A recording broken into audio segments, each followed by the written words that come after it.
Wala nang maraming paligoy-ligoy pa, diretso sa punto na. Maiksi lang ang komentaryo, pero diretso sa punto. Maraming kuro-kuro, may tiwali, may totoo. Dito, sa Puntong Diretso tayo. Punto Diretso. Magtatago na ba si Bato? Kasi na-deny ng na-deny ng Korte Suprema yung motion nila ni Torion, ng abogado niya. So ang tanong ngayon, mag-aano na ba? Magtatago na ba si Bato de la Rosa? Yun, abangan natin yan, mga kabunyog, mga kababayan. So meantime, where's your client?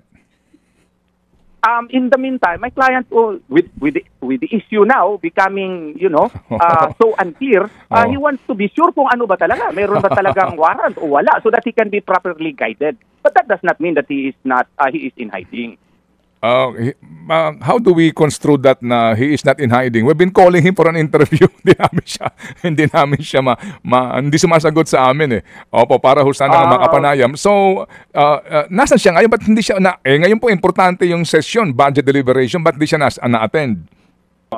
Opo. Sige, so attorney, ang inyo pong kliyente ay hindi naman, sorry sir hindi naman po mag-abroad. Hindi naman siya lalabas ng bansa kumbaga para talagang siya pupunta sa mga lugar na hindi miyembro ng ICC para po maiwasan talaga itong paghuli sa kanya. Kasi ang binabanggit, kumpirmado po na mayroong arrest warrant ang ICC. Sa tingin ko, I am not Senator De La Rosa, no? Pero abogado niya ako, I do not read his mind, no? Pero in all probability, hindi lalabas ng bansa. Mahal na mahal niya yung bansa nating Pilipinas. Kaya nga nag-50-50 yun kasi mahal na mahal niya yung Republika. Ayaw niya malulung sa droga. Ngayon, nag-senador siya. You can see his record as an excellent public officer. I don't think, iiwan niya ang Pilipinas. Ngayon, mga kabunyog, mga kababayan, ito si Bato. Ano na bang nangyari? Di ba ang latest may lumabas na yung desisyon ng Supreme Court doon sa motion ni Torion, yung abogado niya. Ang motion kasi ni Torion, i-compel o orderan ng Korte Suprema si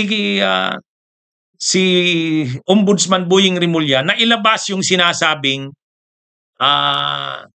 kopya ng warrant of arrest ng ICC. Kasi sabi ni Boying Rimulya, mayroon siyang kopya. Pero unofficial nga lang. Gusto nila Bato de la Rosa sa pamamagitan ng abogado niyang si Torion na i-compel ng Korte Suprema ng Supreme Court si Ombudsman Rimulya na ilabas yon. Hindi siya kinatigan ng Korte Suprema. Hindi siya kinatigan, denied.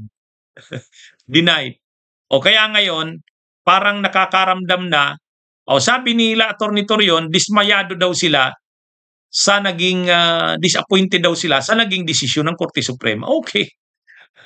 Kahit naman disappointed kayo, kailangan yung irespeto yun. Kasi sinabi ko na nga, hindi kasi madali sa Korte Suprema na makialam sa mga international court orders. Order yan ng Korte Suprema, warrant of arrest. Tapos anuhin ng Korte Suprema, papakialaman yan. Hindi yan. Kumbaga, hindi madali sa Korte Suprema yun. Kumbaga, international criminal court yan. Kahit Interpol lang, pag may gagawing operations ang Interpol, hindi yan pwedeng pigilan ng Korte Suprema. Kahit na nga si Duterte na yun dating presidente na, linakad din ng mga abogado ni Duterte nung araw na inaaresto siya. Minamadali ng mga abogado niya, nagtulong-tulong na maglabas ng TRO ang Korte Suprema. Naglabas ba ng TRO ang Korte Suprema? Hindi. Hanggang ngayon, wala pang desisyon ng Korte Suprema doon sa petisyon ng habeas corpus ni Duterte. Kaya nga si Kitty Duterte, balita ngayon, linakad yata ni Kitty Duterte na nag-motion si Kitty Duterte sa ngalan ng kanyang ama na i-resolve naman ng Korte Suprema yung habeas corpus petition. Kaya lang kasi hindi madali sa Korte Suprema ang makialam, mag-resolve ng ganyang mga issues na involved ang International Criminal Court. Kaya siguro na-realize na dito nila Bato, parang mayroon na sila ditong at least mayroon na sila ditong nakikinikinita na mukhang mahirap nga. Mukhang mahirap na mangyari na kapag lumabas nga yung totoong arrest warrant, malamang hindi maglalabas ng TRO, hindi pipigilan ng Korte Suprema. Mukhang nararamdaman nila Bato yan. Kaya ang isang opsyon ngayon, magtago si Bato. Ngayon, tinanong ngayon si Israeli Tutorion, magtatago kaya si Bato de la Rosa o yung sinasabi nga ano kaya siya sa ibang bansa? Lalo sa China, sabi ni Israeli Tutorion, you can see his record as an excellent public officer. I don't think iiwan niya ang Pilipinas. Ay sa tingin mo. Pero mas ang dito, si Bato, kabaliktaran nung sinasabi niyang hindi siya natatakot at handa niyang harapin, ang totoo, takot na siya at hindi niya na hinaharap. Hindi na nga siya umaattend sa sesyon ng Senado eh. Di ba? Hindi na umaattend sa sesyon ng Senado si Bato. Nakailan bang kailan nag-resume yung session? November 11, November 11, 12, 13, 14, walang Bato. O ngayon na naman. Nandun, may yung kay Enrile, dinala doon sa Senado. Nakita ba si Bato doon? Wala. Ang sinasabi ni Attorney Israeli Tutorion, hindi naman nagtatago si Bato. Hindi lang daw makita kung nasaan. O di anong ibig sabihin? Pag hindi ka makita kang nasaan at ayaw mo magpakita, yon? Di ba nagtatago yon? Ito talagang si Israeli Tutorion. Hindi daw nagtatago si Bato. Pero hindi nagpapakita. Ilang araw na, nung pagbalik ng session ng Senado, November 11, 12, 13, tapos yung Senate Blue Ribbon, November 14, walang Bato. Ngayon, wala na namang Bato.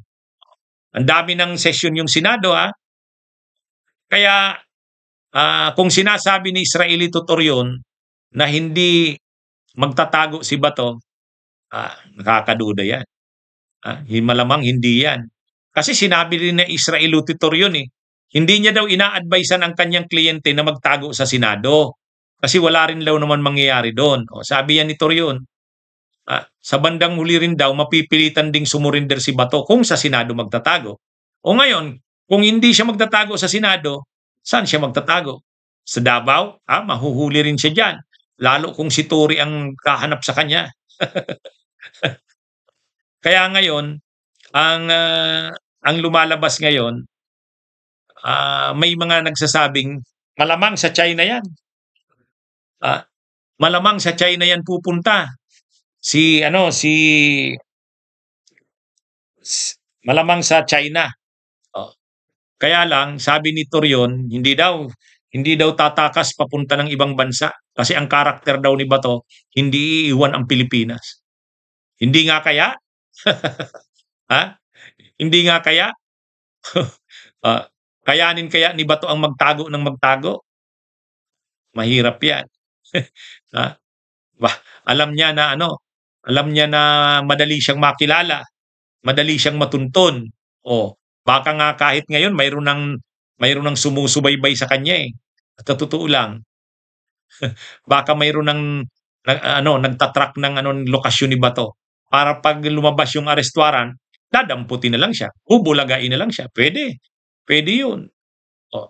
Kasi naman sinabi na ni Ombudsman Boying Rimulya, sigurado nang mayroon Sigurado nang mayroon na arrest warrant. Lalabas na 'yon. Inassure ni Ombudsman Boying. Kaya anyway, abangan natin. Abangan natin mga kabunyog, mga kababayan. Bunyog, halikan na kasama ka. Bunyog, kapag buklod ay may pag-asa. Luzon, Visayas, Mindanao, isa ang pananaw. Sa bagong Pilipinas ang bunyog isisigaw. Bunyog.